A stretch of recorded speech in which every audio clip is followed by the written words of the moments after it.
ਮਤਲਬ ਅਰਜ਼ ਕੀਤਾ ਕਿ ਸੁੱਖ ਦਾ ਬੇਲੀ ਹਰ ਕੋਈ ਹੁੰਦਾ, ਸੁੱਖ ਦਾ ਬੇਲੀ ਹਰ ਕੋਈ ਹੁੰਦਾ, ਦੁੱਖ ਦਾ ਸਾਂਝੀ ਪਰ ਵੀ ਕੋਈ ਹੁੰਦਾ। ਉਹ ਤੇਰੇ ਮਹੱਲੇ ਕਦੀ ਨਾ ਆਉਂਦਾ, ਤੇਰੇ ਮਹੱਲੇ ਕਦੀ ਨਾ ਆਉਂਦਾ, ਦਿਲ ਦੇ ਵਿੱਚ ਜੇ ਡਰ ਕੋਈ ਹੁੰਦਾ ਤੇ ਜਿੱਥੇ ਜਾ ਕੁੰਡੀ ਖੜਕਾਉਂਦਾ, ਜਿੱਥੇ ਜਾ ਕੁੰਡੀ ਖੜਕਾਉਂਦਾ ਤੇਰੇ ਘਰ ਦਾ ਦਰ ਕੋਈ ਹੁੰਦਾ। ਤੇ ਸ਼ੇਰੇ ਸਦਰਾਂ ਚੁੱਪ ਚਪੀਤੇ ਮਰੀਆਂ, ਸਦਰਾਂ ਚੁੱਪ ਚਪੀਤੇ ਮਰੀਆਂ, ਮਾੜੀ ਧੀ ਦਾ ਵਰ ਕੋਈ ਹੁੰਦਾ। ਤੇ ਔਖੇ ਭਾਰੇ ਵੇਲੇ ਵੇਖੀ, ਔਖੇ ਭਾਰੇ ਵੇਲੇ ਵੇਖੀ, ਸੌਖੇ ਸਾਹ ਦਾ ਹਰ ਕੋਈ ਹੁੰਦਾ।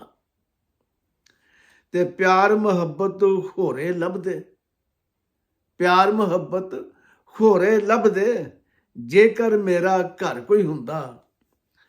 ਤੇ ਮਕਸਦ ਹੈ ਕਿ ਨਿਰੀਆਂ ਸਿਫਤਾਂ ਲੈ ਟੁਰਿਆ ਤੂੰ, ਨਿਰੀਆਂ ਸਿਫਤਾਂ ਲੈ ਟੁਰਿਆ ਤੂੰ, ਪੱਲੇ ਆਮਿਰ ਜ਼ਰ ਕੋਈ ਹੁੰਦਾ। ਰੱਬ ਰਾਖਾ।